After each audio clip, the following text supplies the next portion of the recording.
नमस्कार दोस्तों, स्वागत है आप सबका आपके अपने चैनल बेसिक नॉलेज में। दोस्तों इस वीडियो में लोग देखने वाले हैं झारखंड बोर्ड का जो 10वीं का मॉडल पेपर जारी हुआ, उसमें सोशल साइंस का सोशल साइंस का जो ऑब्जेक्टिव सवाल है उसका सारा का हम लोग सॉल्यूशन हल देखने वाले हैं। बिल्कुल सभी के आंसर देखेंगे और डिटेल में हम लोग बात करेंगे। तो चलिए उस वीडियो को शुरू करते हैं। अपने सारे दोस्तों को शेयर कर दीजिए जो जो 10वीं कक्षा में पढ़ते हैं उन लोगों के लिए बहुत ही ज़्यादा इंपॉर्टेंट ये वीडियो है। और आप लोग का साइंस का जो ऑब्जेक्टिव है इसके लिए मैंने वीडियो अपलोड कर दिया है। वीडियो सेक्शन में लोग जाकर वो वीडियो देख सकते हैं और डिस्क्रिप्शन में मैं लिंक दे दूंगा।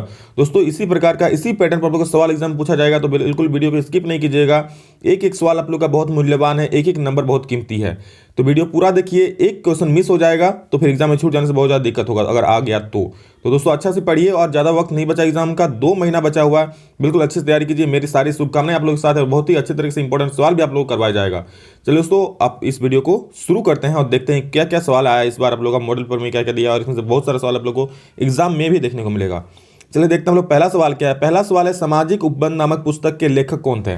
देखिए इतिहास का है, इतिहास ये सारा ऑब्जेक्टिव सवाल 1 नंबर का।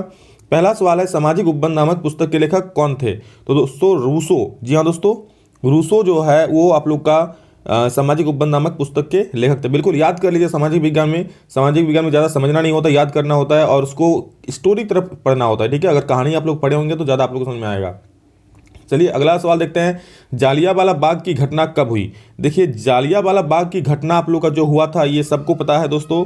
ये आप लोग का हुआ था 13 अप्रैल 1919 को। और दोस्तों क्यों हुआ था, किस प्रकार हुआ था, सभी को पता है। रॉलेट एक्ट के विरोध में वहाँ पर भाषण, वहाँ पर सभा चल रहा था और अंग्रेजी कोई अंग्रेज ने, जनरल डायर ने आकर वहाँ पर भीड़ पर, निहत्थे भीड़, छोटे बच्चे, बुजुर्ग, जवान सभी पर गोलियां चला दी थी और वहाँ पर करीब 400 से ज़्यादा लोग मारे गए थे और बहुत सारे लोग दोस्तों वहाँ घायल हो गए थे।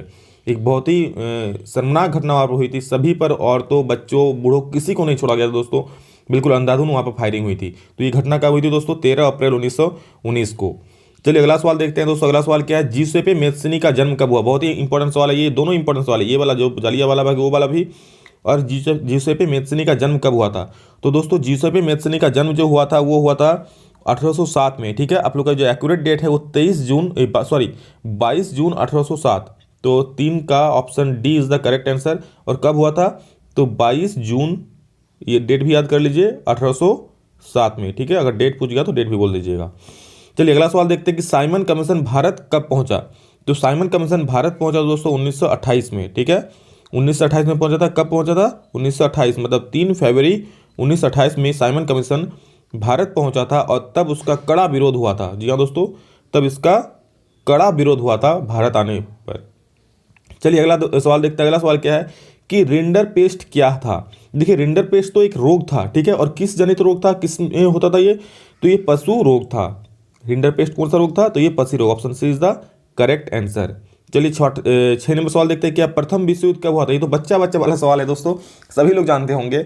हम लोग जो पहला विश्व युद्ध हुआ था दोस्तों ये 1939 से लेकर 1914 से लेकर 1918 तक चला था। तो 6 नंबर का option B is the correct answer. 1914 से लेकर 1918 तक प्रथम विश्व युद्ध चला था। चलिए अगला सवाल देखते हैं। अगला सवाल क्या, अगला सवाल आप लोग रिक्त स्थान है कि स्पिनिंग जेनी मशीन का आविष्कार डैश ने किया था। स्पिनिंग जेनी मशीन का आविष्कार किसने किया था। तो आप लोग का जेम्स हरग्रीव्स जो है ये स्पिनिंग जेनी मशीन का आविष्कार किया था। बिल्कुल याद कर लीजिएगा, स्पिनिंग जेनी मशीन किसने किया था, जेम्स हरग्रीव्स। ठीक है, अब यहाँ तो फिर आप ऐसे ट्रिक से याद कर सकते हैं। स्पिनिंग जेनी मशीन, मशीन में क्या लगता है, ग्रीस लगता है, तो उससे ग्रीव्स। ठीक है, इस तरह से याद कर लीजिएगा। स्पिनिंग जेनी मशीन किसका आविष्कार किसने किया था, जेम्स हरग्रीव्स। ये आएगा तो ऑब्जेक्टिव में ही आएगा। तो मशीन में क्या से हम लोग क्या यूज करते हैं, ग्रीस लगा के ठीक करते हैं, तो ग्रीव्स याद कर लीजिएगा, उससे याद रह जाएगा। ठीक है, एक ट्रिक बन गया। चलिए अगला सवाल देखते हैं। गांधी इरविन समझौता डैश को हुआ था। गांधी इरविन समझौता कब हुआ था। ठीक है, तो ये जो हुआ था आप लोग का 5 मार्च 1931 को हुआ था। तो 8 का आप लोग का सही उत्तर हो जाएगा। 5 मार्च 1931 को गांधी और इरविन समझौता हुआ था। चलिए अगला सवाल देखते हैं। ये तो आप लोग इतिहास का हो गया। चलिए नेक्स्ट अब देख लेते हैं हम लोग कि नेक्स्ट ऑब्जेक्टिव सवाल आप लोग का कौन सा है। तो भूगोल में आ जाते हैं। भूगोल में आप लोग का पहला सवाल है, निम्न में कौन से भूगोल में चलिए चलते। भूगोल में आप लोग का पहला सवाल है, निम्न में कौन सी एजेंसी सार्वजनिक क्षेत्र में स्टील को बाजार में उपलब्ध करवाती है। कौन सा एजेंसी जो है सार्वजनिक क्षेत्र में स्टील को बाजार में आप लोग उपलब्ध करवाता है। देखिए टाटा स्टील भी स्टील का उत्पादन करता है, सेल भी स्टील का उत्पादन करता है, लेकिन सार्वजनिक बाजार में जो उपलब्ध करवाता है वो कौन करवाता है, सेल करवाता है। ठीक है, steel authority of India limited, SAIL. ठीक है, चलिए अच्छा नेक्स्ट क्वेश्चन देखते हैं हम लोग। भारत का सबसे लंबा राष्ट्रीय राजमार्ग कौन सा है? तो इनमें से आप लोग का हो जाएगा option B is the correct answer. राष्ट्रीय राजमार्ग 7 NH7 सबसे लंबा है और जिसका नाम बदलकर अभी दोस्तों रख दिया गया है, जिसका नाम बदलकर अभी आप लोग का NH44 रख दिया गया। ठीक है, तो 15 का option B is the correct answer और नाम अभी क्या रख दिया गया? अभी दोस्तों NH44 रख दिया गया है। ठीक है, तो 44 भी अगर ऑप्शन में रहा तो उसको भी टिक कर दीजिएगा। चलिए अगला सवाल देखते हैं कि इनमें से कौन सी रबी फसल है? रबी फसल कौन सी है? तो दोस्तों आप लोग को पता है रबी फसल कब बोया जाता है? तो ये अक्टूबर से लेकर नवंबर के बीच में बोया जाता है।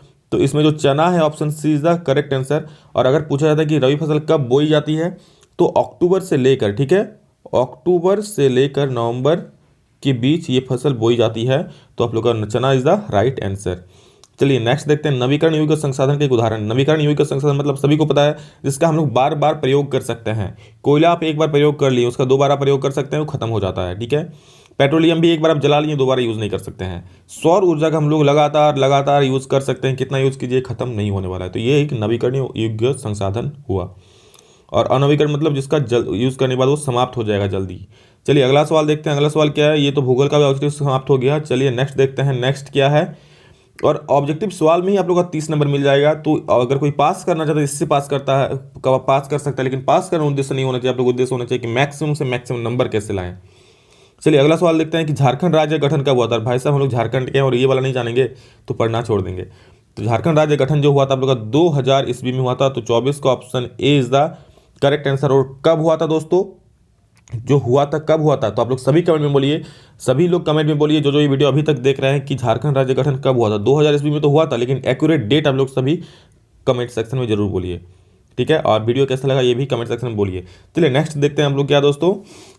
1970 और 1993 के मध्य बेल्जियम के संविधान में कितनी बार संशोधन किया गया? 1970 और 1993 के मध्य में दोस्तों बेल्जियम का जो संशोधन उसमें कितनी बार संशोधन किया गया? तो इसका सही आंसर हो जाएगा 4। ठीक है, इसमें 4 बार संशोधन किया गया 1970 से लेकर 1993 के बीच। 25 का option C is the right answer 4। 26 नंबर, इनमें से कौन गैर लोकतांत्रिक देश है?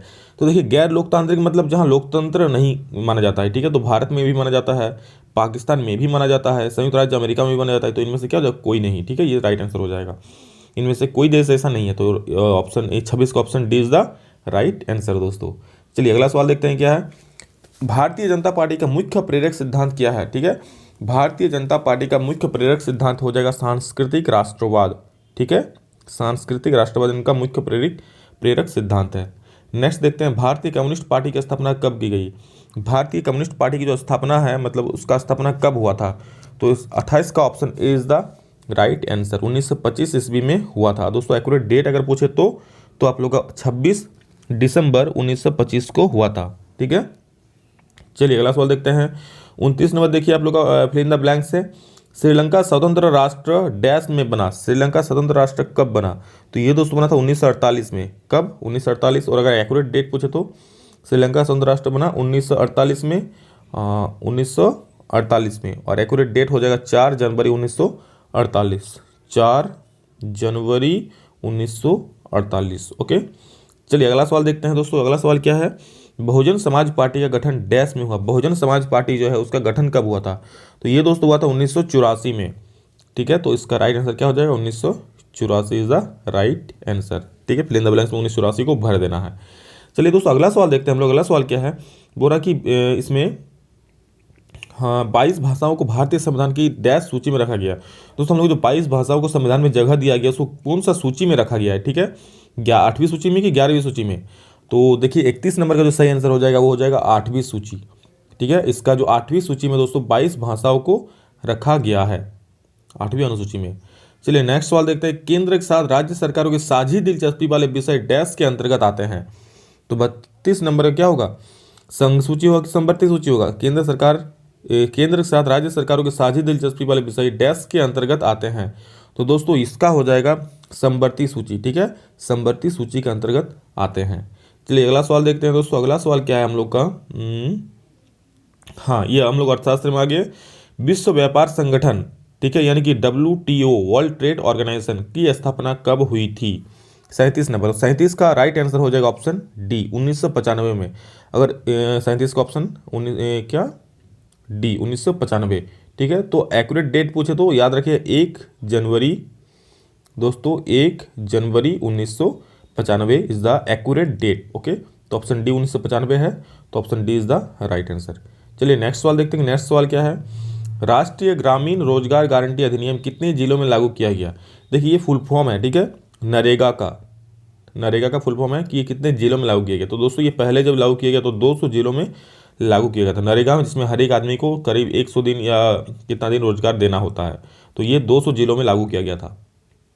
चलिए नेक्स्ट देखते हैं रोजगार की परिस्थितियों के आधार पर आर्थिक गतिविधियां कितने क्षेत्र में बांटा हुआ है। ठीक है, रोजगार की परिस्थितियों के आधार पर आर्थिक गतिविधियां कितने क्षेत्रों में बांटा हुआ है, तो 29 का राइट हो जाएगा सी। ठीक है, प्रथम द्वितीय और तृतीय क्षेत्र, 3 क्षेत्र में बांटा होता है। नई आर्थिक नीति कब बनी, 40 नंबर। नई आर्थिक नीति कब बनी, तो दोस्तों ये आप लोग का बना था 1991 में। 40 का option D is the right answer. सभी को याद करके रख लीजिएगा, बिल्कुल एग्जाम में पूछा जा सकता है कोई भी क्वेश्चन इसमें से।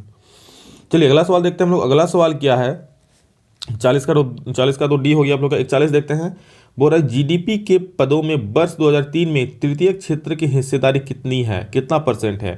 तो 41 का भी आप लोग हो जाएगा डी, यानी कि 50 से 60% आप लोग का तृतीय क्षेत्र की हिस्सेदारी थी 2003 में। ओके, चलिए नेक्स्ट सवाल देखते हैं। वैश्वीकरण ने जीवन स्तर के सुधार में सहायता पहुंचाई है, किन लोगों को पहुंचाई वैश्वीकरण ने। वैश्वीकरण मतलब आप लोग कह सकते हैं कि उद्योग ज़्यादा लगाया गया, ज़्यादा इस तरह का, तो सभी लोगों को सहायता हुआ कि विकसित देशों के श्रमिकों को ज़्यादा सहायता पहुंचा कि विकसशील देशों के श्रमिकों को, में से कोई नहीं। तो दोस्तों वैश्वीकरण ने जो है वो बिल्कुल ज़्यादा विकसित देशों के श्रमिकों को ही फायदा पहुंचाया था। ठीक है, तो option B is the correct answer of the question 42।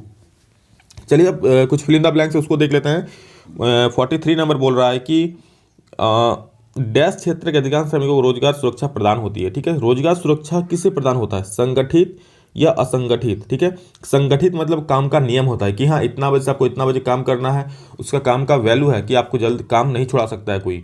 लेकिन असंगठित का कोई वैल्यू नहीं होता है, वो लोग जब मन चाहे तब काम करा सकता है, जितना घंटा का चाहे तब करा सकता है, और बिल्कुल कम पैसा में काम कराता है, और काम का कोई फिक्स नहीं होता है कि आज काम है तो कल रहेगा कि नहीं रहेगा। ठीक है, इसलिए उसको असंगठित कहते हैं। तो दोस्तों संगठित क्षेत्र में जो काम करते हैं उसका रोजगार की सुरक्षा ज़्यादा प्रदान होती है। ठीक है, तो इसमें क्या हो जाएगा, रोजगार सुरक्षा किस में ज़्यादा प्रदान होती है, संगठित में प्रदान होती है। तो यहाँ हो जाएगा संगठित राइट आंसर। चलिए अगला सवाल देखते हैं कि विश्व व्यापार संगठन, ठीक है, WTO, विश्व व्यापार संगठन डैश देशों की पहल पर शुरू हुआ था। तो देखिए विश्व व्यापार संगठन विकासशील देशों के पहल पर ये शुरू हुआ था। जी हाँ दोस्तों, विकासशील देशों के पहल पर ही ये शुरू हुआ था, विश्व व्यापार संगठन। नेक्स्ट देखते हैं, तृतीय क्षेत्र को डैश भी कहा जाता है। तृतीय क्षेत्र को क्या कहा जाता है, तो देखिए तृतीय क्षेत्र को आप लोग का सेवा क्षेत्र भी कहा जाता है। ठीक है, तो 45 का हो जाएगा सेवा क्षेत्र, ये आपका ऑप्शन में सेवा क्षेत्र हो जाएगा। चलिए दोस्तों ये था आप लोग का क्या था, ये था अर्थशास्त्र। तो इतना ही सवाल आप लोग ऑब्जेक्टिव था और नहीं है, सारा ऑब्जेक्टिव हम करा दिए। और बाकी आप लोग का मैथ और साइंस का डिटेल वीडियो आ जाएगा। साइंस का भी हम ऑब्जेक्टिव करवा ही चुके हैं, मैथ का ऑब्जेक्टिव का जल्द वीडियो आने वाला है, और उसके बाद डिटेल में आ जाएगा दोनों का वीडियो। ठीक है, और सोशल साइंस में डिटेल का वीडियो क्या एक उसमें डिटेल का वीडियो बनाने की जरूरत नहीं है, क्योंकि आप लोग किताब से भी पढ़ लीजिएगा इसको, और इसमें आप लोग को बस एक बार पढ़ना होता है और उसको दिमाग में बैठाना होता है, याद रखना होता है। साइंस में आप लोग बिल्कुल समझाया जाएगा, और मैथ में भी समझा के आप लोग को वीडियो बनाया जाएगा बिल्कुल अच्छे तरीके से। और साइंस का ऑब्जेक्टिव वीडियो अपलोड हो ही चुका है, तो अभी तक नहीं देख लीजिए, डिस्क्रिप्शन में उसका लिंक दिया हुआ है। तो चलिए दोस्तों वीडियो कैसा लगा कमेंट में जरूर बताइए, और दोस्तों सभी को शेयर कर दीजिए, जितना सारे आपको दोस्त है, जितने सारे ग्रुप है, सभी को शेयर कर दीजिए, ताकि उन लोगों को भी इसका फायदा हो। और आप लोगों को जो एग्जाम डेट जारी हुआ है, आप लोग का जो और एक वीडियो में इससे पहले अपलोड किया कि आप लोग का 10वीं 12वीं 11वीं 8वीं 9वीं का एग्जाम कब होगा, वो वाला वीडियो भी सबको शेयर करिए हर एक ग्रुप में, ताकि सबको दोस्तों पता चल सके और आप लोग जानकारी देने में थोड़ा चलिए आगे रहें। ठीक है, तो चैनल पर बने रहें, बिल्कुल हर एक जानकारी वो सबसे पहले दी जाएगी, ताकि आप लोग अपने दोस्तों को सबसे पहले जानकारी दे पाएँ और उसका लाभ उठा पाएँ। दोस्तों सपोर्ट कीजिए। तो दोस्तों चैनल को सब्सक्राइब कर लीजिए और बेल आइकन को प्रेस कर लीजिए, ताकि इस तरह के इन्फॉर्मेटिव वीडियो सबसे पहले देख पाएं। चलिए दोस्तों मेरी सारी शुभकामनाएं आप लोगों के साथ है, अच्छे से पढ़ाई कीजिए, मन लगकर पढ़िए, एकदम एग्जाम को फोड़िए। चलिए अभी के लिए इतना ही, नेक्स्ट वीडियो में जल्द मिलते हैं, तब तक के लिए जय हिंद, वंदे मातरम।